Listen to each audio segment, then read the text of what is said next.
नमस्कार दोस्तों और जय हिंद दोस्तों। आप सभी कैसे हैं? आशा करती हूँ कि आप सभी अच्छे होंगे और अपने आने वाली छुट्टियों के बारे में सोच रहे होंगे। अभी तक आपका एग्ज़ाम खत्म हो गया होगा और आप लोगों ने पढ़ाई बंद कर दी होगी। कोई बात नहीं, हम आज से अपना क्लास में पढ़ेंगे, ठीक है? तो पेन और पेपर निकाल के मेरे साथ हमेशा की तरह तैयार रहिए। पिछले की क्लास में हम लोगों ने पढ़ा था शब्द विचार पर पढ़ाई की थी। उसके परिभाषा और उदाहरण पर हम लोगों ने पढ़ाई की थी। आज हम लोग पढ़ेंगे शब्द के कितने भेद होते हैं।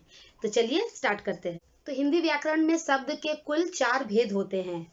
पहला है अर्थ के आधार पर, दूसरा बनावट या रचना के आधार पर, और तीसरा है रूप या प्रयोग के आधार पर, और नंबर 4 है उत्पत्ति के आधार पर। तो एक एक करके हम सभी पर आज पढ़ाई करेंगे। तो सबसे पहले हम लोग पढ़ाई करेंगे अर्थ के आधार पर शब्द के कितने भेद होते हैं।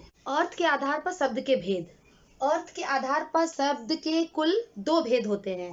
नंबर 1 सार्थक शब्द और दूसरा है निरर्थक शब्द। चलिए इन दोनों की परिभाषा हम पढ़ते हैं। सार्थक शब्द की परिभाषा हम लोग लिखते हैं। सार्थक शब्द की परिभाषा क्या है? वे शब्द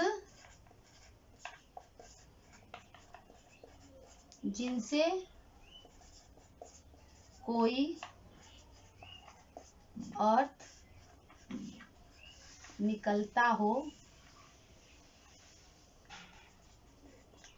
उसे सार्थक शब्द कहते हैं। तो वे शब्द जिनसे कोई अर्थ निकलता हो, जिस चीज का कोई मीनिंग हो, जिस शब्द का कोई अर्थ या मीनिंग हो, उसे हम सार्थक शब्द कहते हैं। जिनसे कोई क्या हो? अर्थ निकलता हो, जिस चीज का कोई मीनिंग हो। अब जैसे क्या है? अब जैसे हम थोड़ा देख लेते हैं। जैसे गुलाब, आदमी, विषय आदि। अब गुलाब मतलब गुलाब का एक मीनिंग है कि गुलाब एक फूल है, ठीक है? आदमी क्या है? जैसे हम लोग ह्यूमन बीइंग है, हम लोग सभी आदमी हैं, ठीक है? तो इसका ये जो भी शब्द है इनका एक मीनिंग है, ठीक है? और विषय क्या है? जैसे हमारा आज का विषय क्या है? अर्थ के आधार पर शब्द के कितने भेद होते हैं। तो हम लोगों ने पहला पढ़ा है सार्थक शब्द, तो ये विषय है। तो जिस शब्द का कुछ मीनिंग या अर्थ हो उसे हम लोग सार्थक शब्द कहते हैं। तो यहाँ तक आप लोगों को समझ में आ गया। अब इसके बाद हम लोग पढ़ेंगे निरर्थक शब्द। निरर्थक शब्द वे शब्द जिनका कोई अर्थ न निकल रहा हो या फिर जो शब्द अर्थहीन हो उसे निरर्थक शब्द कहते हैं। जैसे मुक्का, वुक्का, देना, वेना।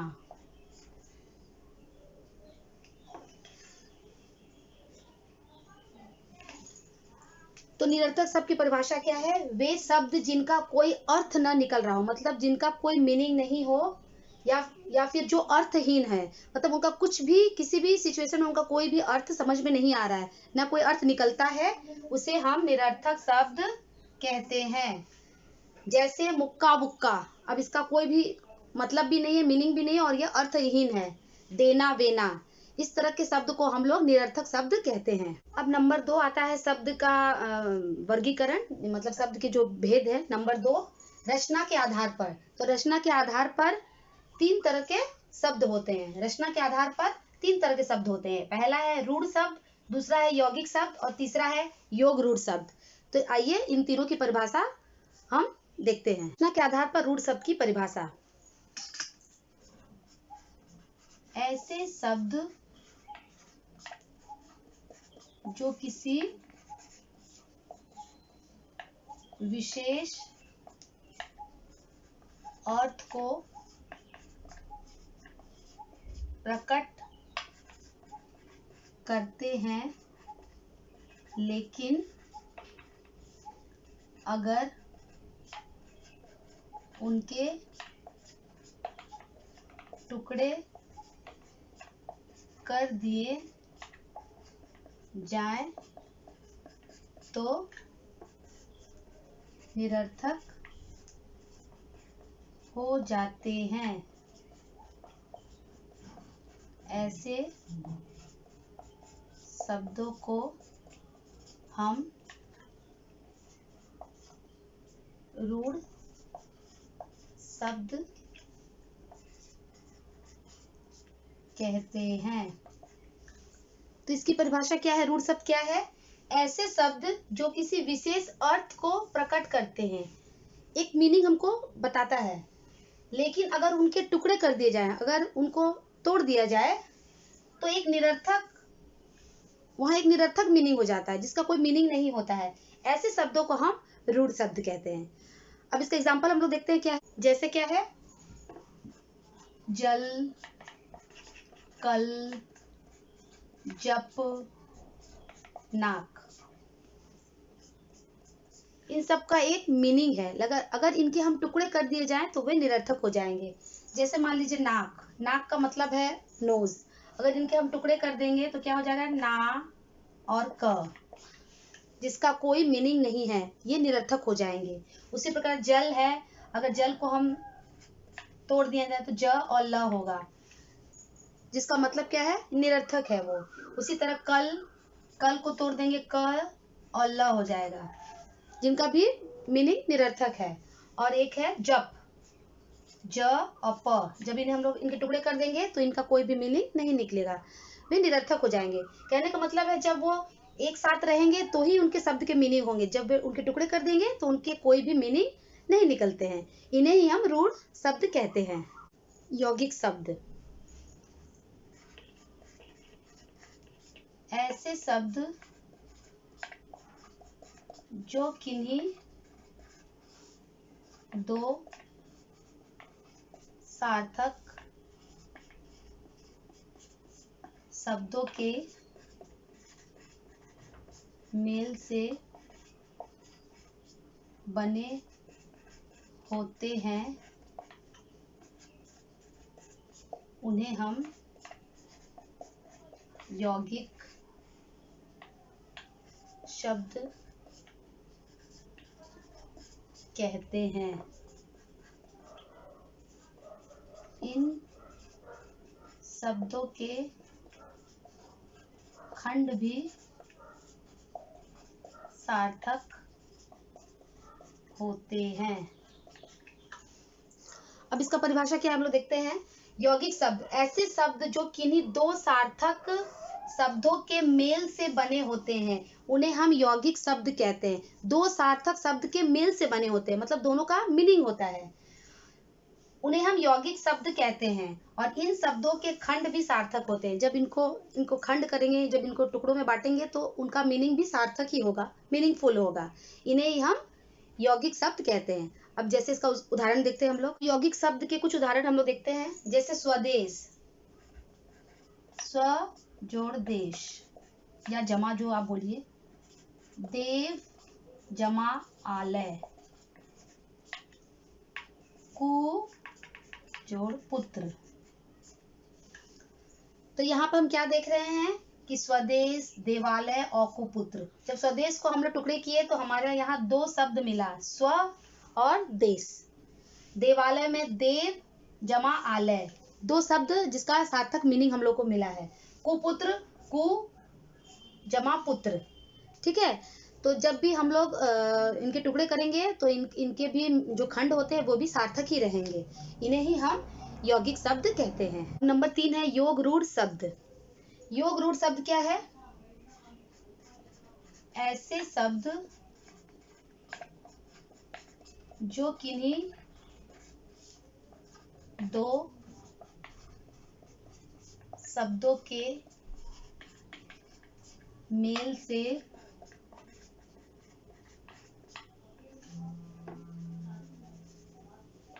से बनते हैं, तथा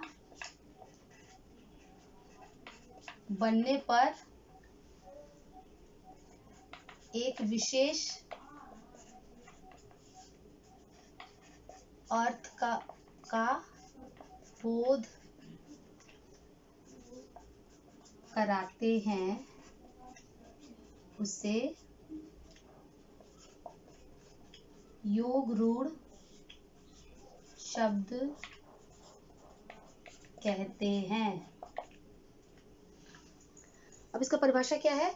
ऐसे शब्द जो किन्हीं दो शब्दों के मेल से बनते हैं, दो शब्दों के मेल से बनेंगे और बनने पर क्या होगा, एक विशेष अर्थ का बोध कराएंगे। जब वो दो शब्द से मिलकर बनेंगे और जब शब्द बनेगा तो उनका एक अलग अर्थ प्रकट होगा, विशेष अर्थ का प्रकट कराएंगे, बोध कराएंगे हमें, उन्हें ही हम लोग योगरूढ़ शब्द कहते हैं। बहुब्रीहि समास जब हम लोग पढ़ेंगे तो उनमें इनका प्रयोग होता है। ठीक है, अब आइए इसके हम उदाहरण देखते हैं। रूढ़ शब्द के उदाहरण क्या है? जैसे मान लीजिए दशानन, मतलब 10 मुख वाला, अर्थात रावण। पंकज, कीचड़ में उत्पन्न होने वाला, अर्थात कमल। तो दो अर्थों के मेल से बनते हैं और जब इनका अर्थ बनता है तो एक विशेष अर्थ का बोध कराता है। ऐसे ही इस शब्दों को हम लोग योगरूढ़ शब्द कहते हैं। दशानन सबको पता है, 10 मुख वाला अर्थात रावण। पंकज, कीचड़ में उत्पन्न होने वाला अर्थात कमल। प्रयोग के आधार पर या फिर इन्हें हम रूप के आधार पर भी कहते हैं। तो प्रयोग के आधार पर और रूप के आधार पर कुल 2 शब्द होते हैं। इनके 2 भेद होते हैं, एक है विकारी शब्द और दूसरा है अविकारी शब्द। तो सबसे पहले हम पढ़ेंगे विकारी शब्द किसे कहते हैं। विकारी शब्द वे होते हैं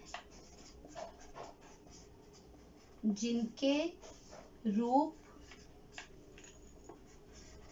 लिंग, वचन, कारक और पुरुष के अनुसार बदलते हैं। विकारी शब्द 4 प्रकार के होते हैं। संज्ञा, सर्वनाम, विशेषण और क्रिया। तो विकारी शब्द किसे कहते हैं? विकारी शब्द वे होते हैं जिनके रूप, लिंग, वचन, कारक और पुरुष के अनुसार बदलते हैं, चेंज होते हैं, उन्हें ही हम विकारी शब्द कहते हैं। और विकारी शब्द कुल 4 प्रकार के होते हैं। नंबर 1 संज्ञा, सर्वनाम, विशेषण और क्रिया। कुल 4 विकारी शब्द होते हैं। अब हम लोग पढ़ेंगे अविकारी शब्द। अविकारी शब्द वे होते हैं जिनके रूप नहीं बदलते हैं, वाक्य में उनका मूल रूप बना रहता है। तो अविकारी शब्द किसे कहते हैं?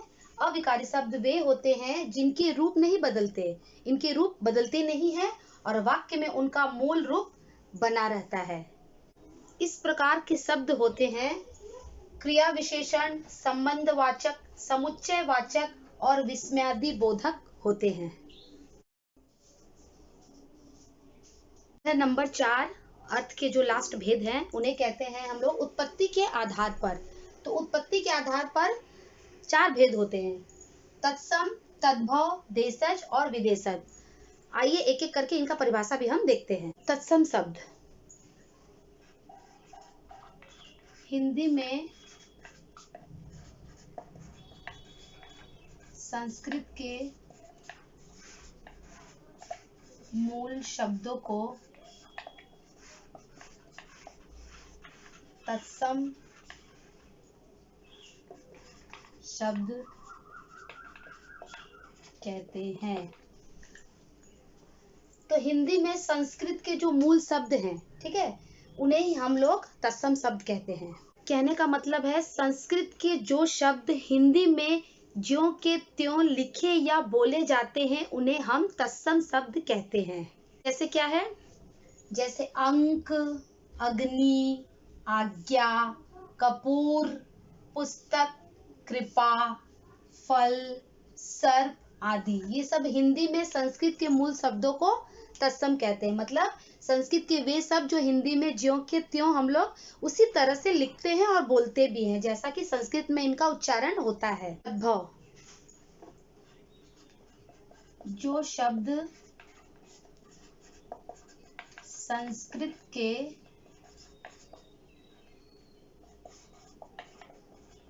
बिगड़े हुए रूप हैं उन्हें तद्भव कहते हैं। जो शब्द संस्कृत के बिगड़े हुए रूप हैं, ठीक है, उन्हें हम तद्भव कहते हैं। या फिर हम कह सकते हैं तत्सम के बिगड़े रूप को तद्भव कहते हैं। अब जैसे एग्जाम्पल हम लोग समझते हैं एक तालिका के द्वारा। जैसे ये है तत्सम और ये तद्भव है, तो कैसे हम लोग देखेंगे? तत्सम में हम कपूर ऐसे लिखेंगे और तद्भव में कपूर। तत्सम में हम लिखेंगे खजूर और तद्भव में लिखेंगे खजूर। तत्सम में क्या लिखेंगे? अग्नि, तद्भव में आग। तत्सम में क्या लिखेंगे? सर्प और तद्भव में क्या लिखेंगे? सांप। उसी प्रकार पक्ष, ये है पंख और तत्सम में चंद्र कहते हैं और तद्भव में चांद।